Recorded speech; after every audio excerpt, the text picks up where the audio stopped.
All right, so I mean, as you read through the scriptures, I think it's kind of unavoidable that this question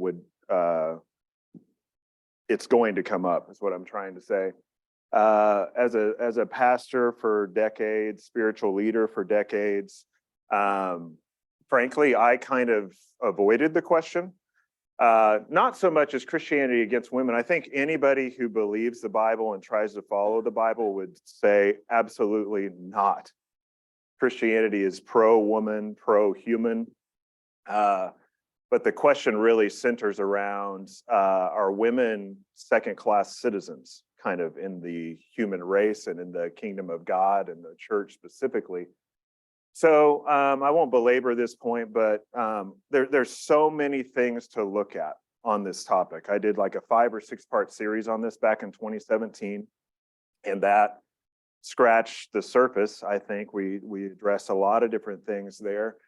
This is one teaching. There's no way I can address all the things we need to talk about on this topic.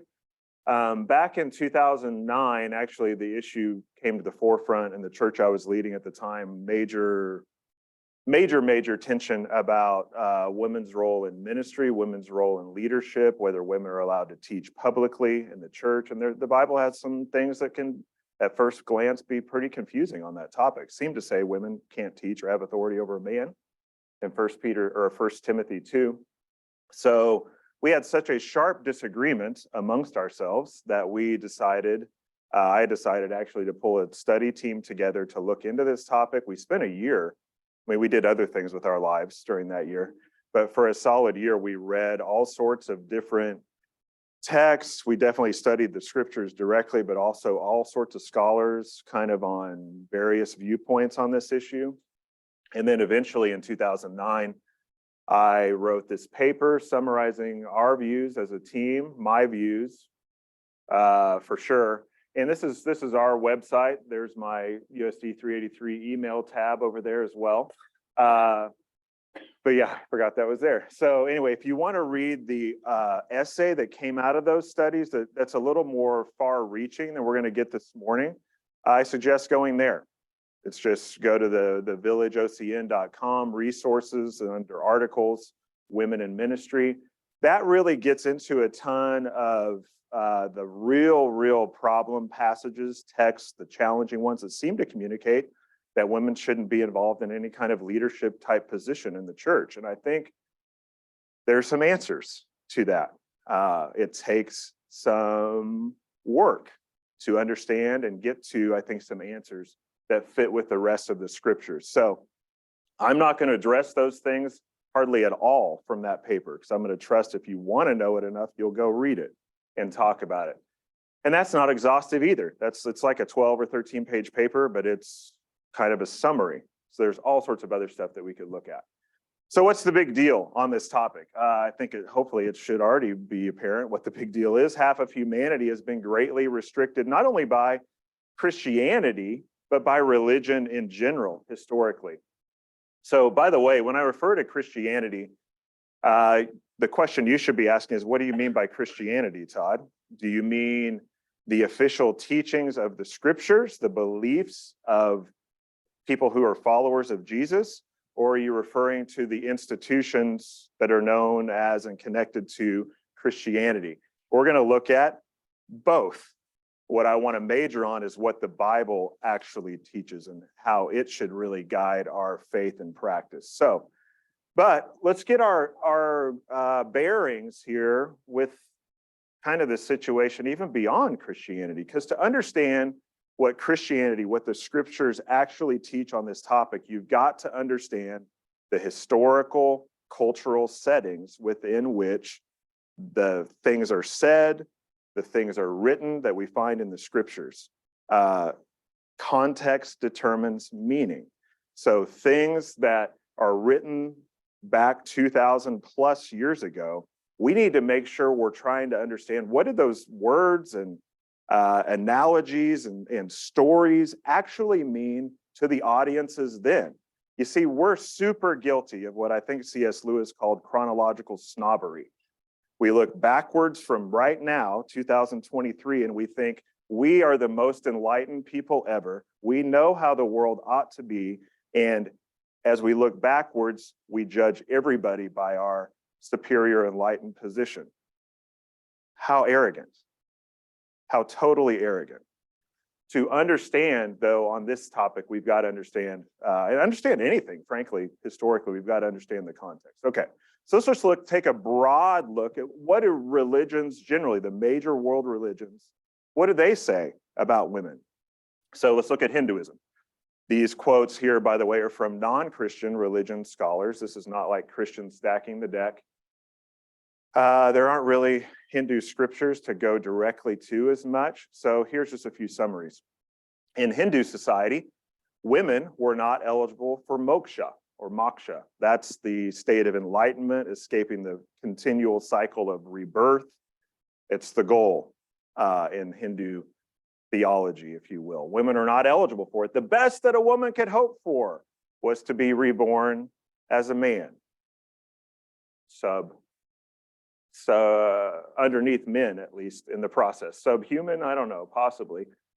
Here's some other things women are supposed to do according to Hinduism. To ritualize her attitude of devotion for the woman to her husband, Orthodox Hindu authors counseled wives, this is interesting, to adore the big toe of their husband's right foot, bathing it as they would an idol and offering incense before it as they would to a great god.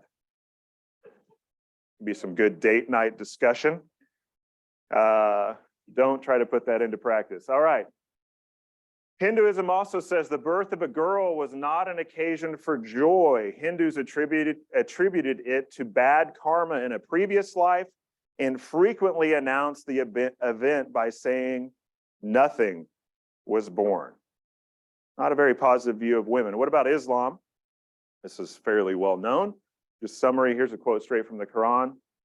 Men are the managers of the affairs of women. For that, God has preferred in bounty one of them over another. And for that, they have expended of their property. Righteous women are therefore obedient, guarding the secret for God's guarding. And those you fear may be rebellious, admonish. Those women you fear may be rebellious, admonish.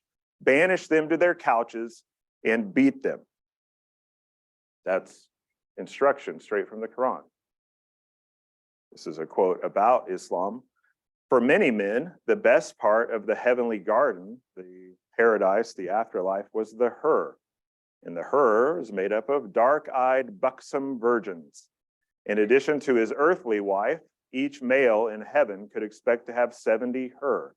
They would never be sick, never be menstruating, never be pregnant unless he wished, never be bad-tempered, and never be jealous. Not exactly a favorable view of women from many of our vantage points there. What about China? Ancient Chinese society. In ancient Chinese society, the Chinese ritual of foot binding, that's where they, from a very, very young age, they would take the women's feet. So if you imagine this is a foot, and they would bend the toes back, bind them back against the foot to keep the woman's they liked. They thought small feet was beautiful. And it was also done for these reasons. The ritual of foot binding was a 1,000-year-old horror show in which women were grotesquely crippled from very early childhood.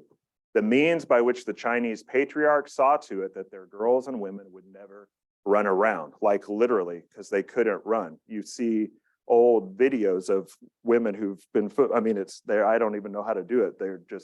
They can walk like this. They're walking literally on eggs because their feet have been broken over the years, walking on their toes folded over backwards, if you will. And under Chinese traditional teaching, Chinese woman was primarily her husband's source of sons. The ideal Chinese woman was retiring, silent, and fertile. Female infanticide was common. Girls born, kill the girl, expose the girl. In fact, that's still very common in Chinese society today, especially the one-child policy before it was overturned very recently. For decades, families wanted boys, and so if they would, through the sonogram, see that it was a girl, they would abort the baby. over and over again. Atheist, communist China. So it's not like godless society, naturalistic, humanistic thinking has arrived at better places. In fact, under naturalistic, humanistic thinking, nobody has any value. Essentially, there's no basis of value. We're just highly evolved slugs. What about Judaism? Getting a little closer to Christianity, closer to home, if you will. For this is from the Talmud, which is a rabbinic commentary on the Jewish law. Here's a few thoughts. Better a man's wickedness than a woman's goodness. It is woman who brings shame and disgrace. Better that the Torah, what we would call the Old Testament law, especially the Pentateuch being the primary part of it. But yeah, the Old Testament teachings, revelation of God. Better that the Torah be burned than to fall into the hands of a woman. Not good. A woman may be divorced, according to Rabbi Hillel, for any reason whatsoever. The husband could reject her if she accidentally served him food that had been slightly burned, or if at home she talked so loud that the neighbors could hear her. Not very complimentary. Yes, well, no comment. All right. Post-New Testament Christianity. So now we're getting to Christianity, and I say post-New Testament Christianity because we're going to look at New Testament Christianity some this morning directly. So these are the early leaders after you get out of the first, second-ish century of the church. Jerome, he says, as long as woman is for birth and children, she is different from man as body is from soul. But when she wishes to serve Christ more than the world, then she will cease to be a woman and will be called man. Very good, Jerome. Tertullian, another early church father leader. He says, do you not know that each of you, women, is also an Eve? You're the devil's gateway. You're the unsealer of that forbidden tree. You're the first deserter of the divine law. You are the one who persuaded him who the devil was too weak to attack. How easily you destroyed man, the image of God. Because of the death which you brought upon us, even the Son of God had to die. So Jesus had to die because of women. Men were too strong for the devil, according to Tertullian. The text actually says something quite different if you read it closely. Thomas Aquinas, 1200s-ish scholar in Catholic Christianity. He says, concerning the conception of a female child, woman is misbegotten and defective, for the active force in the male seed tends to the production of a perfect likeness in the masculine sex. So, yeah, whenever women are produced, it's a sign of defection. So that's not very good stuff. So yeah, half of humanity has been greatly restricted by religion. Generally, church history, as we just looked there at the end, is littered with harmful chauvinistic teaching and actions. Just call it what it is. It is there, it's prolific. The New Testament has also some statements that seem highly chauvinistic. And those are really directly addressed in pretty good detail in the paper that I highlighted. So I encourage you to read that. The New Testament also has a plethora of positive examples of countercultural pro-women interactions. In fact, I would argue that when you understand the New Testament set against its historical cultural setting in Judaism and also Roman Greek society, the New Testament, the Bible itself actually, but the New Testament is radically pro-woman if we understand the original context. So what do we do with this situation? Here's really the options I think that are in front of us. When you look at all this, you can dismiss the Bible as contradictory and irrelevant. The Bible says women aren't to teach and have authority over man, but then it seems to elevate women. So which is it? I don't know. The Bible contradicts itself. Screw it. I'm out of here. Something like that. Secondly, you could conclude the New Testament is in conflict with itself, and so we just need to choose the view we like. This is pragmatically what most people end up doing who still want to follow the Bible and Jesus. So some would say, okay, let's take the positive texts that say yes to women as normative, and then let's ignore those that seem bad. Every time we read 1 Timothy, go real fast through chapter 2 and get on to other things. Or fourthly, you could focus on, conversely, with number 3, you could focus on the negative, highly patriarchal sounding text and ignore the rest. Or you could do what I think we should do, and it's hard. See if the they seem unusual in terms of Jesus's character, the teachings of Christianity, and they're unusual in the sense there's not that many of them in the scriptures. See if the unusual text can be reconciled with the numerous positive texts. The way we're going to do that this morning is we're going to look, for the sake of time, we're going to look at Jesus and what Jesus, some of the things, not exhaustively, some of the things that he taught and did to elevate women in his cultural context. And here's Jesus's cultural context. The Old Testament had numerous unusually pro-female episodes. So Jesus, you got to understand Jesus within the history of the Old Testament and the culture and the belief system that came from it. Ruth, Esther, Deborah, Rahab, to name a few, are unusually pro-female events showing the courage, the faith, God's favor upon women, and they are recorded in the Old Testament, and surrounding cultures at that time would have thought that is ridiculous.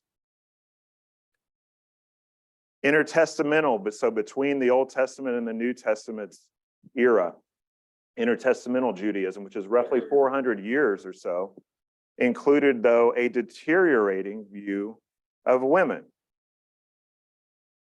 And we need to understand Jesus's actions and his teachings. They fall within this fortress society that developed in intertestamental Judaism, where they were a conquered people.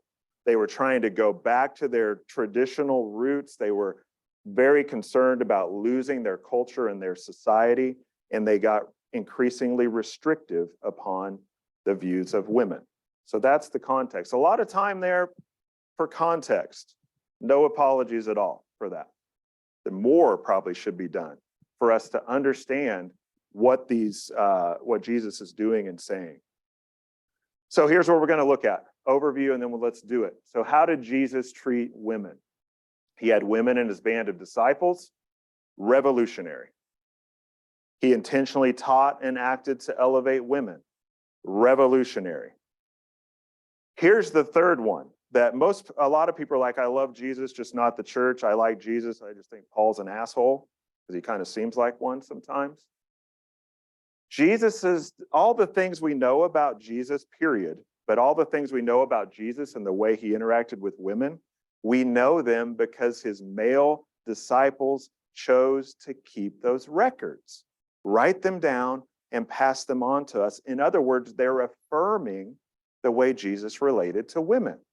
We've got to understand that is what is going on.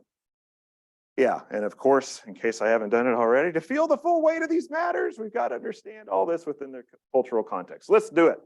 Here we go. Jesus had women disciples. Matthew 12. Jesus was still speaking to the crowd when suddenly his mother and brothers were standing outside wanting to speak to him. Someone told him, look, your mother and your brothers are standing outside wanting to speak to you. Seems very innocuous. It seems like, well, what's the big deal here, Todd? Let's keep reading. Verse 48, but he replied to the one who told him, who is my mother and who are my brothers? And stretching out his hand toward his disciples, he said, here are my mother and my brothers. For whoever does the will of my Father in heaven, that person is my brother and sister and mother. I've always read this text, like years ago anyway. It's like, this is weird. Jesus is kind of making some esoteric, strange point that normal people don't understand. What he's actually making is a point that would have been very obvious to his crowd, the original audience. And Kenneth Bailey, who's a biblical scholar, New Testament scholar, he's Middle East. He studies and works in the Middle East. And he wrote a book that you should pick up if you like to read these things, study these things. Jesus Through Middle Eastern Eyes. He also wrote one called Paul Through Mediterranean Eyes. Does a great job of pulling back the veil and helping us see how these things would have come across in Middle Eastern contexts, which most, if not all of us, are completely foreign to.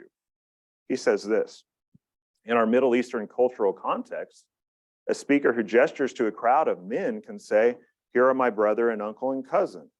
He cannot say, here are my brother and sister and mother.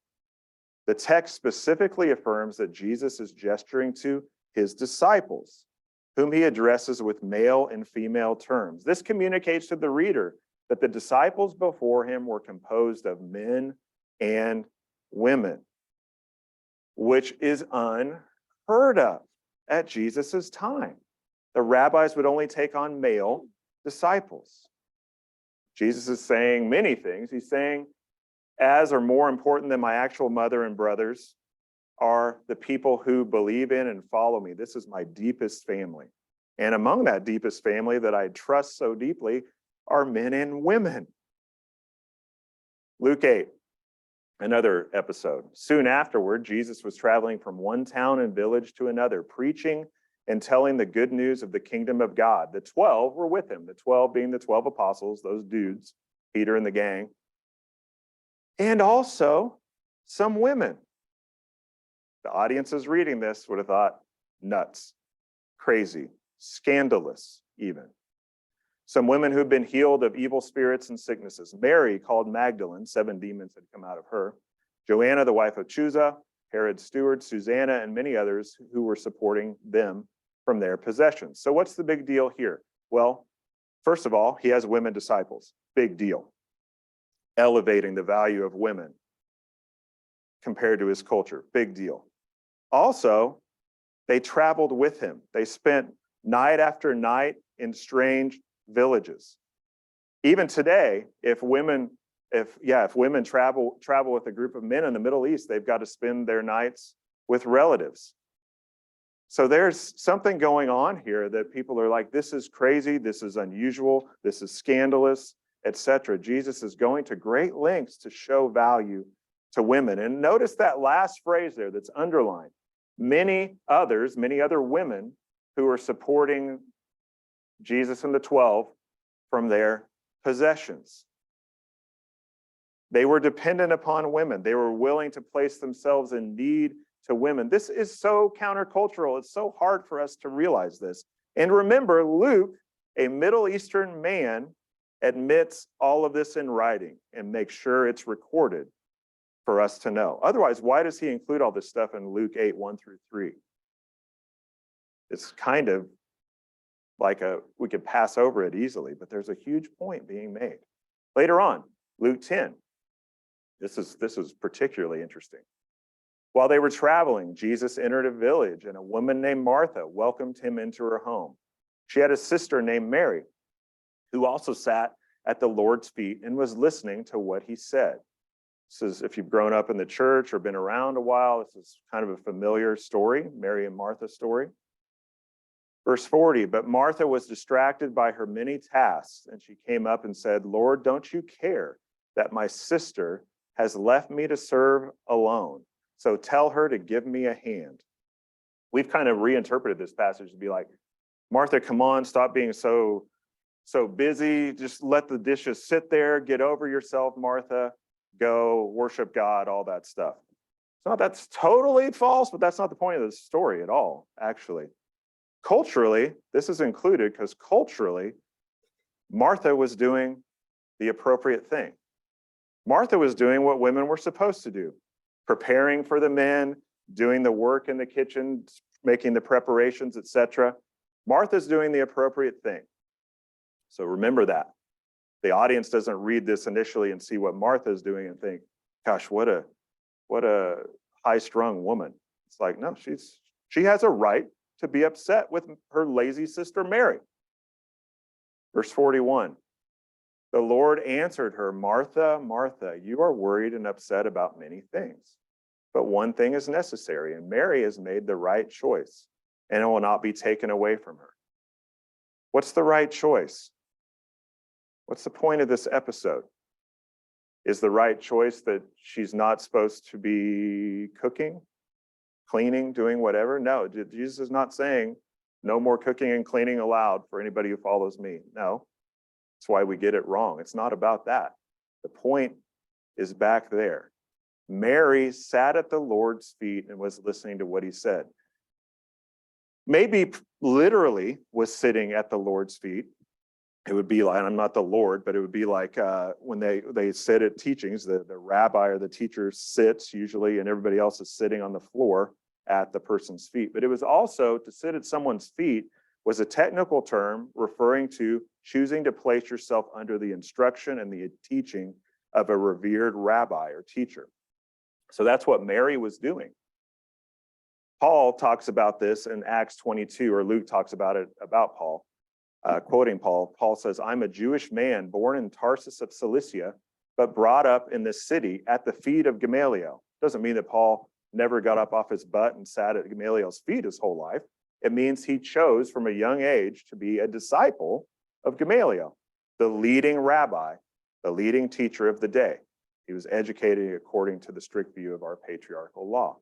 So that's what's going on here. Mary's made the right choice to choose to be a devoted disciple of Jesus and sit and learn and listen from him with all the guys. And Jesus is not saying that's scandalous. She needs to be in a separate room. She needs to be at least on the other side of the room, which is what the culture would have said. He's saying, no, she belongs right here with everybody else. The episode's about Jesus appealing actually to Martha and saying, choose to become my disciple, just like your sister. Even though the culture said she shouldn't and couldn't.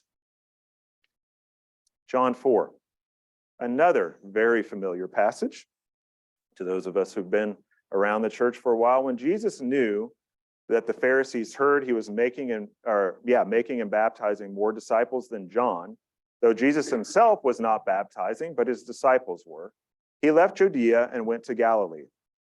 He had to travel through Samaria, which, as you'll see in a bit, the Jews hated the Samaritans and the Samaritans hated the Jews.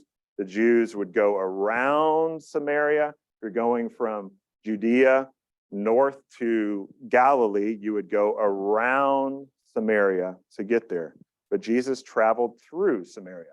Scandal number one happening. So Jesus came to a town of Samaria called Sychar, near the property that Jacob had given his son Joseph. Jacob's well was there.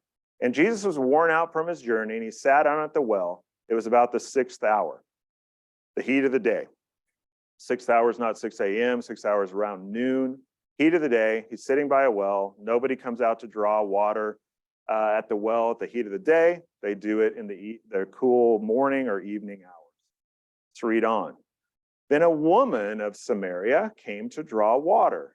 Give me a drink, Jesus said to her, for his disciples had gone into town to buy food. How is it that you, a Jew, ask for a drink from me, a Samaritan woman? She asked him, for Jews did not associate with Samaritans. I highlighted all those words because Jews not only don't associate with Samaritans, but men are not supposed to be associating with women in public like that. So there's all sorts of cultural scandal going on right there that we just read right over the top of. Jesus is talking to her. She's a Samaritan and she's a woman. And there's more. Skip some of the story. Jesus told her, believe me, woman. By the way, that sounds terrible to us, woman. No, Jesus, whenever that term is a term of endearment, it's a term of respect in their culture. So when Jesus says, believe me, woman, he's valuing her. Believe me, woman, an hour is coming when you will worship the Father, neither on this mountain nor in Jerusalem. You Samaritans worship what you do not know. We worship what we do know, because salvation is from the Jews. But an hour is coming and is now here when the true worshipers will worship the Father in spirit and truth. Yes, the Father wants such people to worship him. God is spirit, and those who worship him must worship in spirit and truth. I put all that text up there because that's loaded, heavy, complicated, theological stuff. And Jesus is choosing to talk to a woman about it, which is countercultural, which some would say women can't understand theological things very well. Jesus seems to disagree. Verse 25, the woman said to Jesus, I know that Messiah is coming, who's called Christ. When he comes, he will explain everything to us. I am he, Jesus told her, the one speaking to you. So Jesus not only talks to her, scandalous, but he treats her as a serious and intelligent, minded person and theologian. even. And that is totally countercultural. Doesn't seem to back up the view women are more easily deceived, which is part of what 1 Timothy 2 talks about. So Jesus didn't seem to think women are more easily deceived. In fact, notice what happens. Just then, his disciples arrived, and they were amazed that he was talking with a woman. Yet no one said, "What do you want?" or "Why are you talking with her?" They didn't say that because they were tired of being made to look fools by Jesus when they asked things that Jesus thought was stupid. So here's the key point here, though. This is inserted, I think, because it really happened. But it's because, again, just like Martha embodied the common sense cultural perspective of the situation with her and Mary, the disciples embody the expected common cultural view of this situation. You shouldn't even be talking to a Samaritan. You definitely, Jesus, what are you doing? You're talking to a Samaritan woman. You're a rabbi. You're supposed to keep yourself distant from those people. This could be scandalous if people catch wind of this. But he did it anyway. And then the woman left her water jar after what Jesus talked with her about and revealed himself as the Christ to her. The things she came for, she left and went into town and told the men, "Come see a man who told me everything I ever did. Could this be the Messiah?" They left the town and made their way to him. So, if women are more easily deceived, as some of the scriptures seem to say, and if they're not allowed to teach or have authority over a man, then why would Jesus choose to have the first preacher, teacher for the Samaritans be not only a woman, but she was an outcast woman. If you read the whole story, she had multiple husbands. She was living with someone who wasn't her husband. Jesus valued her. He elevated her position. He treated her as a serious-minded person and saw her view change. And he didn't stand in her way and say, "Don't go talk to the men." He encouraged it, and God used it. There's a bunch of other accounts we could look at with Jesus elevating women. Just to read a few, we're not going to read them for time. I mean, I could just barrage you with a flood, but we'll try not to do that. So Jesus broke gender and racial barriers while exposing his disciples' deep prejudices. You could see that in Matthew 15. Jesus took the shame of women upon himself while elevating them in public. You see that in John 7, an early part of 8, and in Luke 7. Jesus chose to highlight, when he wanted to highlight somebody being persistent and someone responding to or God responding justly to our cries and prayers, he highlighted the story of a praying, persistent widow, not a man. When he wanted to highlight being ready for his return, his second coming, he chose to highlight 10 young women in a parable. That's in Matthew 25. These things are all intentional. Some of them are parables. It's not like Jesus is saying, "Hey, look what's happening right now over there." Sometimes he does that, but these are parables that he chose to put together. And he's doing it for a reason. It's because he's trying to show, one, teaching what it's really like to be persistently waiting for his return. And two, he's also communicating his heart of mercy, compassion, and his desire to elevate the people that the culture has cast down. And he's trying to infuse them with value. And women were definitely cast down. And remember, as we read all these things, as I've tried to make the point, Jesus's male disciples chose to record all these teachings and actions, even though they were culturally scandalous. And frankly, remember that parenthetical comment as well. Almost all these things that they recorded made the disciples look like idiots. So why would they record that? Unless it happened, and unless they also agreed with Jesus's view of women. As we close out here, let's talk about this. What about the biggest news in history? How did Jesus address this? We're talking about the resurrection of Christ after he was crucified, according to the scriptures, died for our sins, and then rose again. Big news. the most important teaching in human history, possibly. We'll read in Matthew 28, and then we'll jump over to Luke for some of the other details. It says this: after the Sabbath, as the first day of the week was dawning, Mary Magdalene and the other Mary went to view the tomb. Suddenly there was a violent earthquake because an angel of the Lord descended from heaven and approached the tomb. The angel rolled back the stone and was sitting on it. His appearance was like lightning, and his robe was as white as snow. The Roman guards, were so shaken from fear of the angel, that they became like dead men. But the angel told the women, Mary and the other Mary, don't be afraid, because I know you're looking for Jesus who was crucified. He's not here. He has been resurrected, just as he said. He told you guys this was going to happen. Come and see the place where he lay. Then go quickly and tell his disciples. He's been raised from the dead. In fact, he is going ahead of you to Galilee. You will see him there. Listen, I have told you. So departing quickly from the tomb, with fear and great joy, they ran to tell his disciples the news. Just then, Jesus met them and said, "Good morning." They came up, took hold of his feet, and worshiped him. Then Jesus told them, "Do not be afraid. Go and tell my brothers to leave for Galilee, and they will see me there." The women are being entrusted to bear this news. Let's get a little more detail in Luke 24. He's not here. Jesus is not here. He has been resurrected, the angel saying. Remember how he spoke to you when he was still in Galilee, saying, the Son of Man must be betrayed into the hands of sinful men, be crucified, and rise on the third day. In other words, the angel saying, he's told you all this is going to happen before. And these women, remembered his words. Remember those words. The women remembered, and they didn't doubt. Returning from the tomb, they reported all these things to the 11, because Judas had already killed himself. There are only 11 apostles remaining.